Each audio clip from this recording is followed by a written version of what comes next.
नास्ट्रादामसची भविष्यवाणी. डॉक्टर सुरेशचंद्र नाडकर्णी. प्रकरण 12.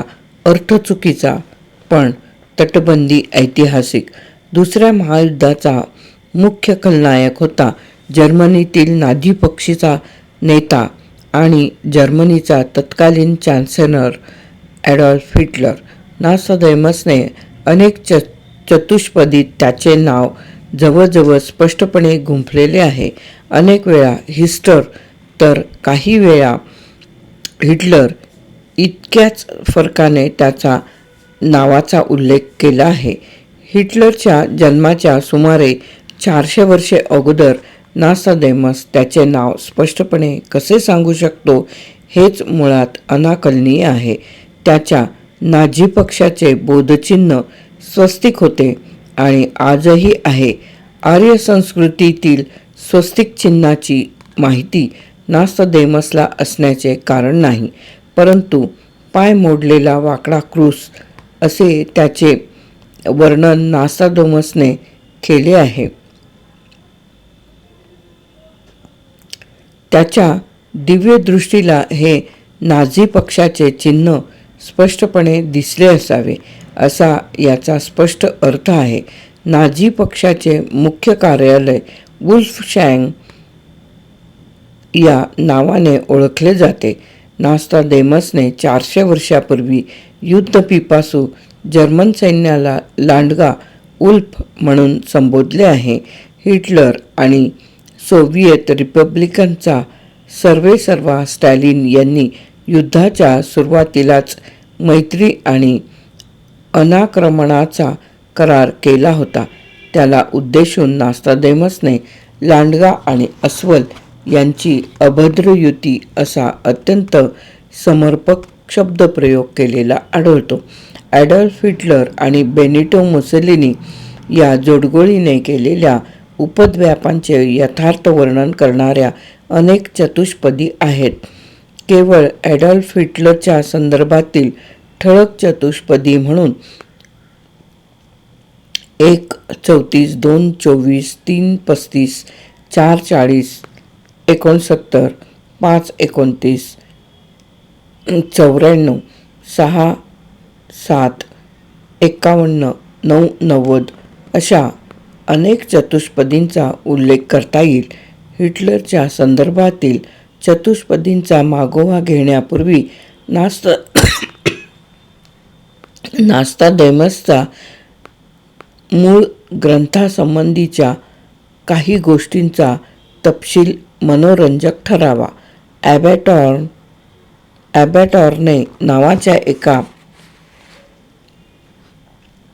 फ्रेंच लेखकाने नास्ट्रादामसचा पट्टशिष्य डॉक्टर जीन शॅव्हिनी याचे आडनाव आपल्या नावात सामील करून घेऊन ॲबॅटॉर्ने शॅव्हिनी या नावाने नास्ट्रादामसच्या चतुष्पदींची उकल करून सांगणारे एक अत्यंत सुमार दर्जाचे पुस्तक आजच्या भाषेत गाईड प्रकाशित केले 1860 मध्ये.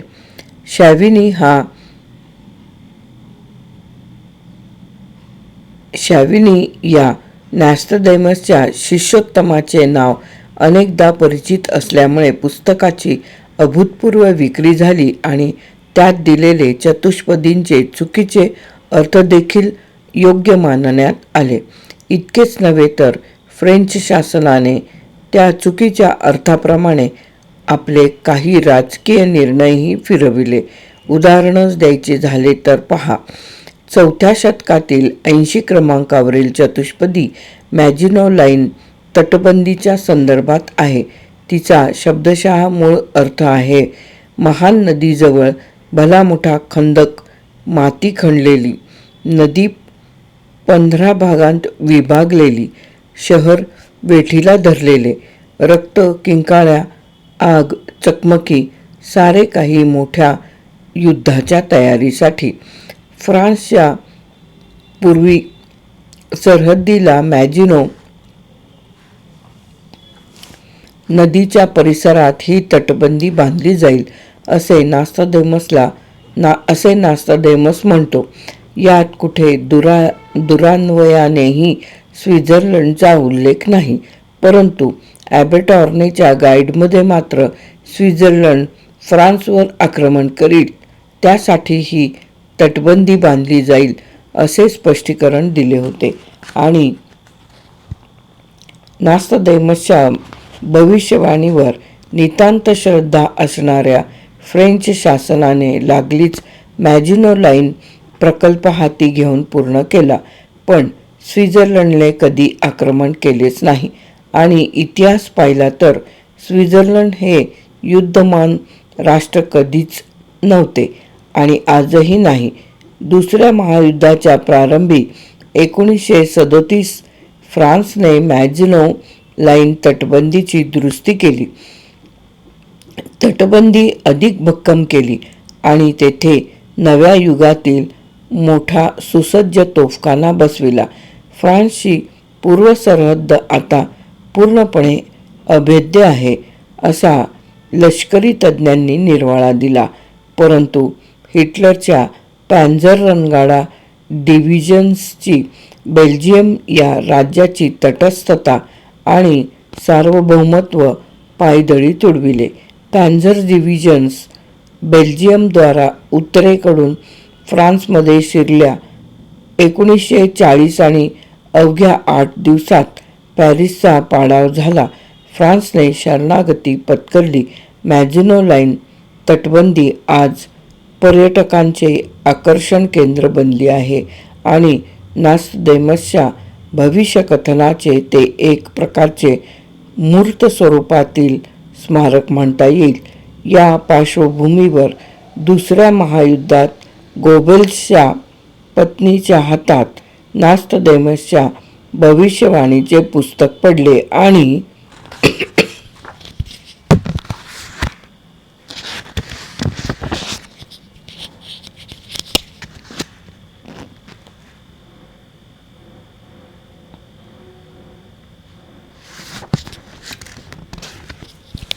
हिटलरला आवडला गोबेल्सचा ज्योतिषी.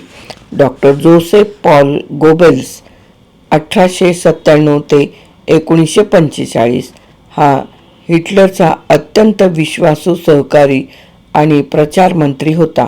युद्धाचे डावपेच आखले जात असताना 1936 एक दिवस त्याची पत्नी डॉक्टर गोबेल्स झोपण्यापूर्वी काहीतरी चाळा म्हणून गूढविद्येवरील डॉक्टर हान्स हर्मन क्रिट्झिंगर यांचे मिस्टेरियन फॉन सोने अँड सीले हे पुस्तक चाळीत होती.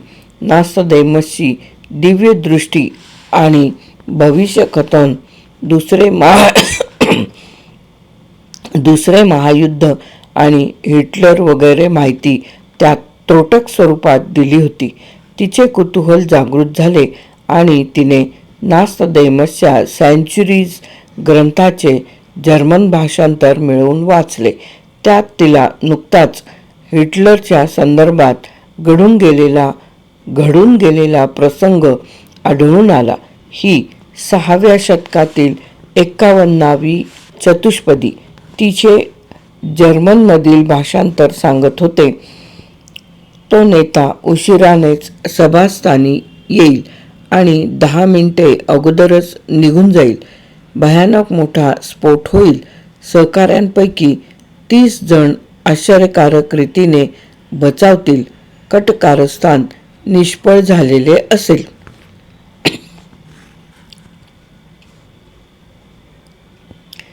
काही दिवसांपूर्वीच हिटलरच्या विरोधकांनी त्याला नाहीसा करण्याचा कट रचला होता. व्यासपीठाखाली एक टाइम बॉम्ब उडविण्याची योजना होती, परंतु हिटलर लवकर निघून गेल्यामुळेच बचावला होता. तेथून तो केवळ योगायोगानेच निघून गेला होता आणि त्याच्या बचावलेल्या सहकाऱ्यांची संख्या होती बरोबर 30. तिने ते पुस्तक डॉक्टर जोसेफ गोबल्सला दाखविले. त्याने ते नीट वाचून काढले आणि तो सावध झाला. गेस्टापो, जर्मन गुप्तहेर खाते मधील गेस्टापोमधील उत्तमोत्तम माणसे निवडून गोबल्सने त्यांना स्वित्झर्लंडमध्ये पाठविले. स्वित्झर्लंडमध्ये स्विस, फ्रेंच आणि जर्मन अशा 3 भाषा प्रचलित आहेत.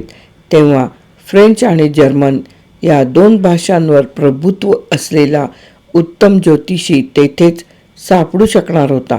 शेवटी त्यांनी अर्न्स्ट क्राफ्ट हा ख्यातनाम ज्योतिषी हुडकून काढला.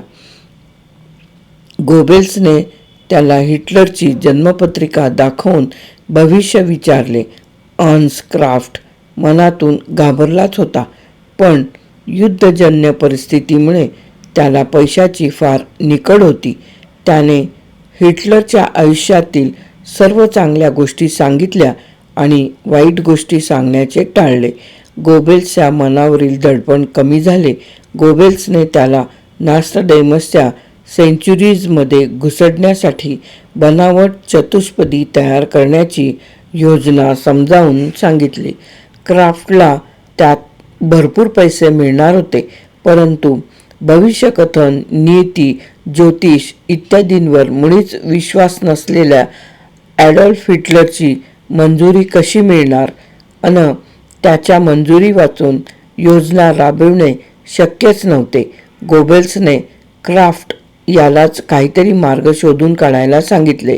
नुकतीच घडून गेलेली घटना आणि नास्ताडेमसच्या 6व्या शतकातील 51वी चतुष्पदी यातील थक्क करणारे साम्य हिटलरच्या नजरेस आणावे असे अर्न्स्ट क्राफ्टने बऱ्याच मेहनतीने सांगितले. 6व्या शतकातील 51वी चतुष्पदी अशी आहे. काही नवीन समजूत घेण्यासाठी लोक जमले आहेत. काही राजघराण्यातील मंडळीही आहेत. खांब आणि भिंती कोसळू लागल्या आहेत, पण चमत्कार घडेल.